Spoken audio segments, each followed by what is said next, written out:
आज की इस गहन चर्चा में सभी का स्वागत है। अम, आज हमारे सामने जो रिसर्च नोट्स हैं उनका विषय है डे 22 स्मार्ट टीवी और आईओटी सिक्योरिटी। हाँ, एक बहुत ही जरूरी विषय। बिल्कुल। और इस पूरे विषय का अध्ययन करते हुए मतलब जो एक बात सबसे ज्यादा चौंकाती है वो ये कि हमारे घरों में रखे हुए जो रोजमर्रा के इंटरनेट से जुड़े उपकरण हैं, जिन्हें लोग अक्सर बहुत ही सुरक्षित मान लेते हैं। हाँ, एकदम सुरक्षित और आम मान लेते हैं, वो हैकर्स का सबसे आसान निशाना बन सकते हैं। आज का हमारा मिशन कोई खौफ पैदा करना नहीं है, बल्कि इस बात की गहराई में जाना है कि ये हैक होते कैसे हैं। और सबसे महत्वपूर्ण बात, इन्हें सुरक्षित कैसे रखा जा सकता है। सही कहा। तो चलिए इस पूरी तस्वीर को थोड़ा खोलकर समझते हैं। मतलब क्या किसी ने कभी अंदाजा लगाया है कि घर के दालान में लगा एक $10 का एक बहुत ही साधारण सा दिखने वाला स्मार्ट बल्ब भी पूरे घर के नेटवर्क में सेंधमारी का रास्ता बन सकता है। एग्जैक्टली ये बात सुनने में किसी साइंस फिक्शन फिल्म के प्लॉट जैसी लगती है ना? लेकिन हमारे आज के स्रोत बहुत स्पष्ट रूप से बताते हैं कि ये कोई कल्पना नहीं है। बिल्कुल नहीं, ये एक बहुत ही ठोस तकनीकी हकीकत है। और देखिए, इस हकीकत का सबसे दिलचस्प पहलू ये है कि हम एक ऐसे तकनीकी दौर में जी रहे हैं जहां सुविधा और सुरक्षा के बीच की रेखा लगभग गायब हो चुकी है। हाँ, गायब हो चुकी है। जैसे जैसे लोग अपने घरों को स्मार्ट बनाने की होड़ में हर चीज को इंटरनेट से जोड़ रहे हैं। वो अनजाने में अपने डिजिटल दरवाजे और खिड़कियां खुली छोड़ रहे हैं। सही कहा। जब इंटरनेट ऑफ थिंग्स यानी आईओटी की बात आती है तो एक बात समझना बहुत जरूरी है। वो क्या? वो ये कि हर उपकरण जो इंटरनेट से डेटा भेज या प्राप्त कर सकता है वो हैक होने की क्षमता रखता है। मतलब कोई भी डिवाइस? कोई भी डिवाइस। इस चर्चा के जरिए हमारा उद्देश्य उन तकनीकी कमजोरियों को उजागर करना है जो अक्सर एक आम यूजर की नजर से बच जाती हैं। क्योंकि तकनीक बुरी नहीं है, लेकिन इसके साथ जो सतर्कता आनी चाहिए वो अक्सर पीछे छूट जाती है। बिल्कुल। तो हम सभी जानते हैं कि आज हर चीज इंटरनेट से जुड़ रही है, टीवी से लेकर स्मार्ट स्पीकर तक। लेकिन जो दस्तावेज आज हमारे सामने हैं वो इस आईओटी इकोसिस्टम के उस अंधेरे कोने की बात करते हैं जिसे लोग अक्सर नजरअंदाज कर देते हैं। हाँ, तो बुनियादी बातों से आगे बढ़ते हुए सीधे स्मार्ट टीवी पर आते हैं। मैं सोच रही थी कि जब लोग एक नया स्मार्ट टीवी घर लाते हैं तो उनके दिमाग में बस एक ही बात होती है, बड़ी स्क्रीन और बेहतर रेजोल्यूशन। हाँ, और नेटफ्लिक्स या यूट्यूब देखने की सुविधा। लेकिन हमारे रिसर्च नोट्स एक बहुत ही अलग नजरिया पेश करते हैं। असल में एक स्मार्ट टीवी महज एक डिस्प्ले स्क्रीन नहीं है। बिल्कुल नहीं। ये टीवी के आवरण में छिपा हुआ एक पूरा कंप्यूटर है। इसे ऐसे भी देखा जा सकता है कि आज का स्मार्ट टीवी बिल्कुल किसी स्मार्टफोन या लैपटॉप की तरह ही एक जटिल मशीन है। उसमें अपना एक ऑपरेटिंग सिस्टम होता है। हाँ, प्रोसेसर है, मेमोरी है और ये लगातार इंटरनेट से बात कर रहा होता है। उसमें वेब ब्राउजिंग की क्षमता है, वॉइस असिस्टेंट काम कर रहे हैं और बाहर से नए ऐप्स इंस्टॉल किए जा रहे हैं। तो चूंकि ये एक कंप्यूटर है, इसलिए साइबर सुरक्षा के वो सारे नियम जो एक लैपटॉप पर लागू होते हैं वो इस पर भी लागू होने चाहिए। लेकिन समस्या ये है कि लोग इसे अभी भी एक पारंपरिक इडियट बॉक्स ही मानते हैं। यही सबसे बड़ी गलती है। जब इसे सुरक्षित नहीं किया जाता तो हैकर्स इसके ऑपरेटिंग सिस्टम की कमजोरियों का फायदा उठाकर सीधे सिस्टम में घुसपैठ कर सकते हैं। अब टीवी को हैक करने की बात पहली बार में थोड़ी अजीब लगती है। मतलब अगर कोई टीवी के नेटवर्क में घुस भी जाए तो वो करेगा क्या? चैनल बदलेगा। हाँ, या वॉल्यूम कम ज्यादा करेगा। लेकिन स्रोत में जो जानकारी दी गई है वो इससे कहीं ज्यादा गंभीर है। सबसे पहला रास्ता जो हैकर्स अपनाते हैं वो है कमजोर वाईफाई पासवर्ड। बिल्कुल। अगर घर के राउटर का पासवर्ड आसानी से क्रैक होने वाला है तो उसी नेटवर्क से जुड़कर हैकर्स स्मार्ट टीवी जैसे उपकरणों को स्कैन कर लेते हैं। और एक बार जब वे नेटवर्क के अंदर आ जाते हैं तो परिणाम बहुत गहरे होते हैं। कमजोर वाईफाई के जरिए हमलावर नेटवर्क पर मौजूद डेटा ट्रैफिक को इंटरसेप्ट कर सकते हैं, जैसे तकनीकी भाषा में डेटा स्निफिंग कहा जाता है। हाँ, डेटा स्निफिंग। और इससे भी बड़ी समस्या डिफॉल्ट एडमिन पासवर्ड की है। ओहो, ये तो बहुत आम है। देखिए, जब कोई स्मार्ट टीवी फैक्ट्री से बनकर आता है तो मैन्युफैक्चरर उसमें एक डिफॉल्ट यूजर नेम और पासवर्ड सेट कर देता है, जैसे कि एडमिन और 1234। एग्जैक्टली। और ज्यादातर लोग टीवी इंस्टॉल करते समय इसे बदलना जरूरी नहीं समझते। ये तो ऐसा हुआ कि कोई अपने घर के मुख्य दरवाजे पर एक बेहद महंगा ताला लगाए, लेकिन उसकी चाबी उसी ताले पर लटकती छोड़ दे। बिल्कुल सही उदाहरण है। कोई भी हैकर आसानी से इंटरनेट पर उस मॉडल का डिफॉल्ट पासवर्ड खोज सकता है। और बिना किसी रुकावट के टीवी के एडमिन सेटिंग्स में लॉगिन कर सकता है। इसके अलावा ऐप्स की भूमिका भी बहुत बड़ी है इसमें। दस्तावेज स्पष्ट रूप से बताते हैं कि टीवी में इंस्टॉल किए गए थर्ड पार्टी ऐप्स में अक्सर सुरक्षा खामियां होती हैं। Unverified apps. हाँ, इन अनवेरिफाइड ऐप्स के जरिए हमलावर टीवी के अंदर मैलिशियस कोड इंजेक्ट कर सकते हैं। और एक बार जब मैलिशियस कोड काम करने लगता है तो वो टीवी के इंटरनल स्टोरेज तक पहुंच सकते हैं। मतलब ये ट्रैक कर सकते हैं कि यूजर क्या देख रहा है, कब टीवी चालू कर रहा है। हाँ, और किन सेवाओं का उपयोग कर रहा है। लेकिन सबसे डरावनी बात जो मैंने नोट्स में पढ़ी वो यहाँ डेटा ट्रैकिंग तक नहीं रुकती। ये सीधे तौर पे निजता के हनन का मामला बन जाता है। आप कैमरे और माइक्रोफोन की बात कर रही हैं। हाँ, आज के कई प्रीमियम स्मार्ट टीवी मॉडल्स में इनबिल्ट कैमरे और संवेदनशील माइक्रोफोन होते हैं जिन्हें वॉइस कमांड या वीडियो कॉलिंग के लिए डिजाइन किया गया है। अब अगर किसी हमलावर ने उस टीवी के ऑपरेटिंग सिस्टम पर पूरा कब्जा कर लिया है तो वो दूर बैठे बैठे उस कैमरा और माइक्रोफोन को चालू कर सकता है, और वो भी बिना किसी लाइट या संकेत के। जरा इस स्थिति की कल्पना कीजिए, एक परिवार अपने लिविंग रूम में बैठा है और उनका अपना ही टीवी उनकी निजी बातचीत सुन रहा है और घर के अंदर की गतिविधियों को रिकॉर्ड कर रहा है। ये सुनकर सच में रोंगटे खड़े हो जाते हैं कि घर के बीचों बीच रखा एक उपकरण जासूसी का साधन बन सकता है। बिल्कुल। लेकिन इस स्थिति से बचने के लिए जो उपाय सुझाए गए हैं वे काफी व्यवहारिक हैं। सबसे पहला और जरूरी कदम ये है कि टीवी को नेटवर्क से जोड़ते ही उसका डिफॉल्ट पासवर्ड तुरंत बदल दिया जाए। तुरंत, बिना किसी देरी के। इसके अलावा टीवी के फर्मवेयर को नियमित रूप से अपडेट करना चाहिए, क्योंकि कंपनियां इन अपडेट्स के जरिए ही सुरक्षा खामियों को पैच करती हैं। और सबसे आसान उपाय जो मुझे लगा, अगर टीवी के कैमरे और माइक्रोफोन की रोजमर्रा में जरूरत नहीं है तो सेटिंग्स में जाकर उन्हें डिसेबल कर देना चाहिए, या फिर कैमरे के लेंस पर एक छोटा सा कवर लगा देना चाहिए। बहुत ही असरदार तरीका है। और देखिए, इन व्यक्तिगत उपायों के साथ साथ नेटवर्क के स्तर पर भी सुरक्षा जरूरी है। हाँ, वो कैसे? इसीलिए वाईफाई के लिए हमेशा WPA2 या उससे भी बेहतर WPA3 एन्क्रिप्शन प्रोटोकॉल का इस्तेमाल करना चाहिए। WPA3? हाँ, इसे ऐसे समझें कि WPA3 आपके घर के वाईफाई नेटवर्क के चारों ओर एक ऐसी मजबूत डिजिटल दीवार खड़ी कर देता है जिसे भेदना हैकर्स के लिए बेहद मुश्किल होता है। बिल्कुल। साथ ही टीवी में ऐप्स हमेशा आधिकारिक ऐप स्टोर से ही डाउनलोड करने चाहिए। और टीवी की जो स्मार्ट सुविधाएं कभी इस्तेमाल नहीं होती उन्हें पूरी तरह से टर्न ऑफ कर देना ही समझदारी है। एकदम सही। तो टीवी की बात तो हो गई, लेकिन जब हम घर की सुरक्षा की बात करते हैं तो सबसे पहला ख्याल टीवी का नहीं आता, बल्कि उन डिवाइसेस का आता है जो असल में हमें सुरक्षित रखने के लिए ही बने हैं, जैसे CCTV कैमरे। हाँ। नोट्स में एक बहुत बड़ी विडंबना की ओर इशारा किया गया है। जो कैमरे घरों, दफ्तरों और दुकानों के बाहर निगरानी के लिए लगाए जाते हैं, वही कैमरे आज की तारीख में दुनिया में सबसे अधिक हैक होने वाले IoT उपकरणों की सूची में सबसे ऊपर है। मतलब ये कैसे हो सकता है? जो सुरक्षा दे रहा है वही सबसे ज्यादा असुरक्षित है। ये तकनीकी दुनिया का एक बहुत बड़ा विरोधाभास है। आज के समय में इस्तेमाल होने वाले आधुनिक CCTV कैमरों को IP कैमरास कहा जाता है, इंटरनेट प्रोटोकॉल कैमरा। हाँ, पुराने जमाने के कैमरों के विपरीत ये कैमरे सीधे इंटरनेट से जुड़े होते हैं, ताकि मालिक दुनिया के किसी भी कोने से अपने फोन पर लाइव फुटेज देख सके। और यही सुविधा इनकी सबसे बड़ी कमजोरी बन जाती है। फिर से वही डिफॉल्ट क्रेडेंशियल्स की लापरवाही। बिल्कुल।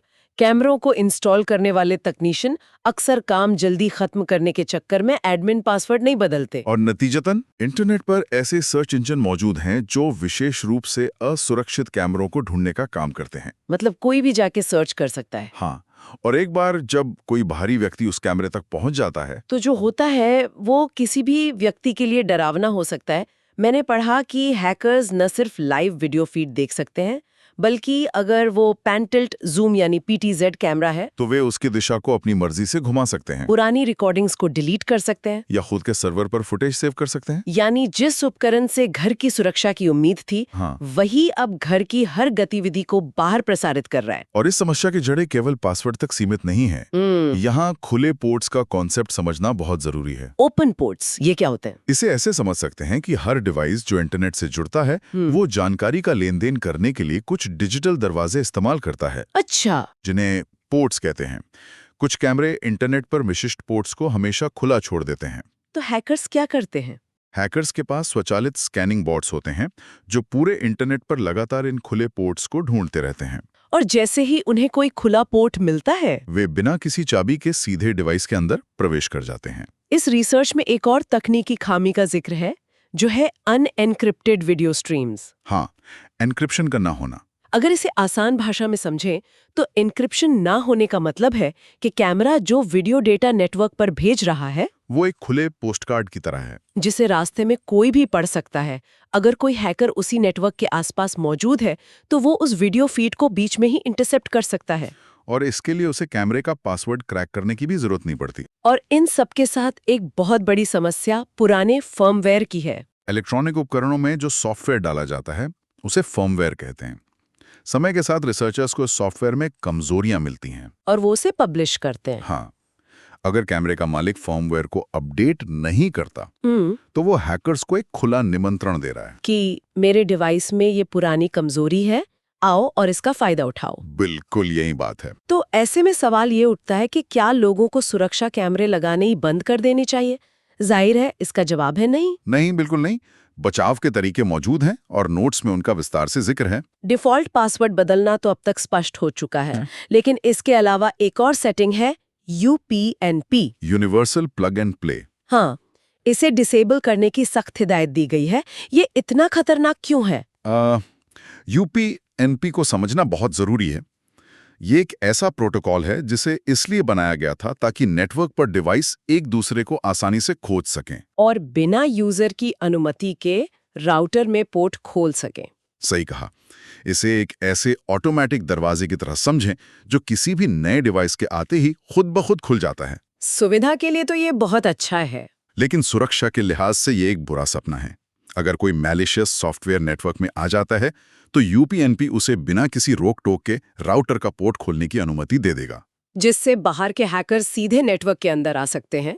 इसलिए UPnP को राउटर और कैमरे दोनों की सेटिंग्स में जाकर तुरंत डिसेबल कर देना चाहिए। और अगर किसी को बाहर सफर करते हुए अपने घर के कैमरे देखने ही है तो उसके लिए VPN का इस्तेमाल सबसे सुरक्षित तरीका बताया गया है। VPN यानी वर्चुअल प्राइवेट नेटवर्क। ये इंटरनेट की खुली सड़क पर एक अदृश्य और सुरक्षित सुरंग बनाने जैसा है ना? एकदम सटीक उदाहरण है।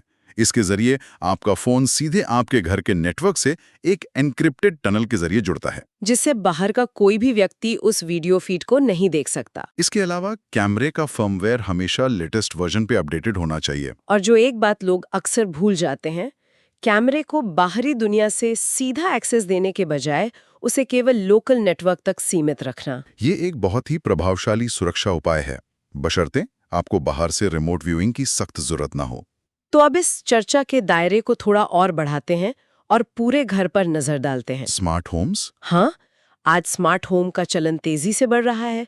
स्मार्ट लाइटें जो आवाज से कंट्रोल होती हैं, स्मार्ट दरवाजे के ताले, वाईफाई से जुड़े थर्मोस्टैट्स, स्मार्ट प्लग्स और यहाँ तक कि इंटरनेट से जुड़े स्मार्ट फ्रिज भी। सब कुछ कनेक्टेड है। ये सारे उपकरण एक दूसरे से और इंटरनेट से लगातार बात कर रहे हैं, लेकिन ये पूरा इंटरकनेक्टेड वेब अपने साथ खतरों का एक नया स्तर लेकर आता है। यहाँ स्थिति बहुत ही गंभीर हो जाती है, क्योंकि हैकर्स इन छोटे छोटे उपकरणों का इस्तेमाल सिर्फ किसी एक घर को नुकसान पहुंचाने के लिए नहीं करते, बल्कि बहुत बड़े स्तर के हमलों के लिए करते हैं। इन दस्तावेजों में एक बहुत ही कुख्यात घटना का जिक्र है, मराए बॉटनेट।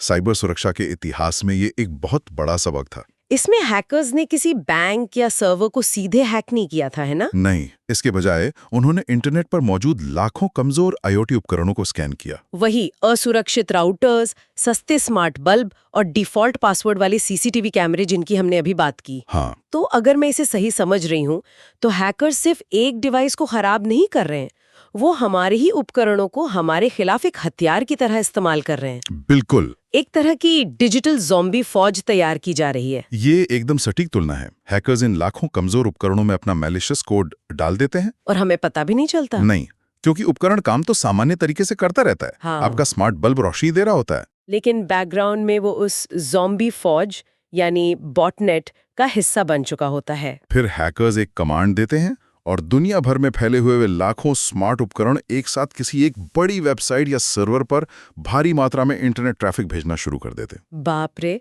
इस अचानक आए ट्रैफिक के बोझ से वो सर्वर क्रैश हो जाता है। इसे डिनायल ऑफ सर्विस या डिडॉस अटैक कहते हैं। मराए बॉटनेट ने ऐसा ही किया था और इसके कारण इंटरनेट के कई बड़े हिस्से घंटों तक ठप हो गए थे। सोचने वाली बात यह है कि इस वैश्विक हमले के लिए जिन हथियारों का इस्तेमाल हुआ वो लोगों के घरों में लगे आम उपकरण थे। और उन लोगों को इसकी भनक तक नहीं थी। ये वाकई हैरान करने वाला है कि कैसे किसी एक व्यक्ति की लापरवाही दुनिया के दूसरे कोने में इंटरनेट को ठप कर सकती है। बिल्कुल। इसी के साथ एक और कॉन्सेप्ट सामने आता है रिसर्च से, जिसे लेटरल मूवमेंट कहा गया है। लेटरल मूवमेंट, हाँ। ये शायद घर के अंदर के नेटवर्क के लिए सबसे बड़ा खतरा है। मान लीजिए किसी ने सेल में एक बहुत ही सस्ता स्मार्ट प्लग खरीदा जिसका सॉफ्टवेयर सुरक्षित नहीं है, और हैकर ने उस कमजोर स्मार्ट प्लग को हैक कर लिया। अब हैकर सिर्फ उस प्लग की बिजली चालू या बंद नहीं करेगा। नहीं, वो उस प्लग को एक सीढ़ी की तरह इस्तेमाल करेगा। इसे कैसे समझेंगे? हाँ, इस लेटरल मूवमेंट को एक भौतिक उदाहरण से समझना आसान होगा। मान लीजिए कि आपके घर का मुख्य दरवाजा बहुत मजबूत है, यानी मेरा लैपटॉप या पीसी, हाँ, लेकिन बाथरूम की एक छोटी सी खिड़की खुली है, जो कि मेरा वो सस्ता स्मार्ट बल्ब या प्लग है। एग्जैक्टली। अब कोई चोर उस खिड़की से घर के अंदर घुस जाता है। एक बार जब वो घर के अंदर आ गया तो अब वो आसानी से हॉलवे से होता हुआ आपके बेडरूम तक पहुंच सकता है और वहां रखी तिजोरी खोल सकता है। साइबर दुनिया में लैटरल मूवमेंट बिल्कुल यही है। एक कमजोर आईओटी डिवाइस के जरिए नेटवर्क में प्रवेश करने के बाद हमलावर उस नेटवर्क से जुड़े अन्य महत्वपूर्ण उपकरणों की स्कैनिंग शुरू कर देता है। उसी नेटवर्क पर हमारा वो लैपटॉप भी जुड़ा है जिसमें बैंक के पासवर्ड्स और संवेदनशील दस्तावेज हैं। वो उस लैपटॉप में घुसपैठ कर सकता है, सिर्फ इसलिए क्योंकि नेटवर्क में लगा एक स्मार्ट प्लग असुरक्षित था। और इन उपकरणों को कंट्रोल करने वाले मोबाइल ऐप्स की भी अपनी कमजोरियां होती हैं। हाँ, अक्सर ये स्मार्ट उपकरण एक मोबाइल ऐप के जरिए काम करते हैं। अगर ऐप बनाने वाली कंपनी ने डेटा एन्क्रिप्शन पर ध्यान नहीं दिया है तो हमलावर उस ऐप के सर्वर को हैक करके यूजर्स का पूरा डेटाबेस निकाल सकते हैं। वे जान सकते हैं कि यूजर कब घर पर रहता है, कब बाहर जाता है और उनके घर का लेआउट कैसा है। इसीलिए घरेलू आईओटी उपकरणों को सुरक्षित रखने के लिए नेटवर्क के स्तर पर एक बहुत ही प्रभावी रणनीति अपनानी चाहिए। सबसे अच्छा तरीका है अपने होम राउटर में गेस्ट नेटवर्क फीचर का इस्तेमाल करना। ज्यादातर आधुनिक राउटर्स में ये सुविधा होती है। हाँ, यूजर को अपने सभी स्मार्ट टीवी, कैमरे, बल्ब और प्लग्स को इस गेस्ट नेटवर्क से जोड़ना चाहिए, जबकि अपना लैपटॉप, कंप्यूटर और स्मार्टफोन मुख्य नेटवर्क पर रखना चाहिए। इसका सीधा सा अर्थ ये है कि हम घर के अंदर दो अलग-अलग डिजिटल सड़कें बना रहे हैं। अगर कोई हैकर गेस्ट नेटवर्क पर मौजूद किसी स्मार्ट बल्ब को हैक कर भी लेता है तो वो लैटरल मूवमेंट करके मुख्य नेटवर्क पर रखे लैपटॉप तक नहीं पहुंच पाएगा, क्योंकि दोनों नेटवर्क्स के बीच एक डिजिटल दीवार होती है। बिल्कुल। इसके अलावा हमेशा भरोसेमंद ब्रांड्स के उपकरण खरीदना ही समझदारी है, क्योंकि वे सुरक्षा पैच और अपडेट्स पर लगातार काम करते हैं। तो इस पूरी तकनीकी चर्चा को समेटते हुए हम उस बिंदु पर पहुंचते हैं जिसे इन दस्तावेजों में सुरक्षा का सुनहरा नियम कहा गया है, द गोल्डन रूल। यह नियम सुनने में बहुत ही बुनियादी लग सकता है, लेकिन आज के डिजिटल युग में यह सबसे शक्तिशाली मंत्र है। स्मार्ट डिवाइस को भी पासवर्ड चाहिए। हाँ, ये नियम इसलिए इतना सटीक है क्योंकि हम अक्सर अपने फोन और लैपटॉप पर तो मुश्किल पासवर्ड लगाते हैं, लेकिन टीवी या स्मार्ट स्पीकर को ऐसे ही छोड़ देते हैं। अगर इस नियम का असली अर्थ निकालें तो यह सिर्फ किसी मशीन को लॉक करने तक सीमित नहीं है। तो फिर ये क्या है? यह किसी भी व्यक्ति की निजता को बनाए रखने, उसकी निजी बातचीत को हैकर्स से बचाने और उसके घर को डिजिटल घुसपैठ से सुरक्षित रखने की बात है। मतलब जब हम हर डिवाइस के लिए एक अनोखा और मजबूत पासवर्ड तय करते हैं, एक सुरक्षित और एन्क्रिप्टेड वाईफाई नेटवर्क का उपयोग करते हैं और उपकरणों के फर्मवेयर को हमेशा अपडेटेड रखते हैं, तो हम हैकर्स के लिए रास्तों को बंद कर देते हैं। देखिए, सुविधा और सुरक्षा के बीच एक संतुलन बनाना बहुत जरूरी है। तकनीक जीवन को आसान बनाने के लिए है, लेकिन ये तभी तक सुरक्षित है जब तक कि यूजर्स इसे लेकर जागरूक हैं। स्मार्ट होम होने का असली अर्थ सिर्फ उपकरणों का इंटरनेट से जुड़ना नहीं है, बल्कि उस कनेक्शन को जिम्मेदारी के साथ सुरक्षित रखना भी है। मैं पूरी तरह सहमत हूँ। आज हमने देखा कि कैसे लिविंग रूम का स्मार्ट टीवी जासूसी कर सकता है, कैसे निगरानी करने वाले सीसीटीवी कैमरे खुद एक खतरा बन सकते हैं, और कैसे मराए बॉटनेट जैसी घटनाओं ने दिखा दिया कि स्मार्ट उपकरण हैकर के लिए कितने बड़े हथियार साबित हो सकते हैं। और इन सब से बचने के लिए लैटरल मूवमेंट को रोकना और गेस्ट नेटवर्क का इस्तेमाल करना कितना अहम है। बिल्कुल। तो अब जब हम इस गहन चर्चा के अंत पर आ गए हैं, तो मैं स्रोत सामग्री के आधार पर एक ऐसा विचार छोड़ना चाहूंगी जो शायद हम सभी को एक गहरी सोच में डाल दे। वो क्या? सोचने वाली बात यह है कि जब आज एक साधारण सा स्मार्ट बल्ब हमारे पूरे घर के नेटवर्क को खतरे में डाल सकता है, तो जरा कल्पना कीजिए कि भविष्य में जब हमारे शरीर में लगे मेडिकल उपकरण जैसे पेसमेकर, हाँ, पेसमेकर या हमारे पहनने वाले स्मार्ट कपड़े पूरी तरह से इंटरनेट से जुड़ जाएंगे। तब महज एक छोटे से डिफॉल्ट पासवर्ड को न बदलने की कीमत क्या हो सकती है? ये एक ऐसा ज्वलंत सवाल है जिस पर आने वाले कल में हर इंसान, हर तकनीक बनाने वाली कंपनी और पूरे समाज को बहुत गंभीरता से विचार करना ही होगा। बिल्कुल करना होगा। तो इसी विचार के साथ हम आज की इस गहन चर्चा को यहीं विराम देते हैं। डिजिटल रहें और सतर्क रहें।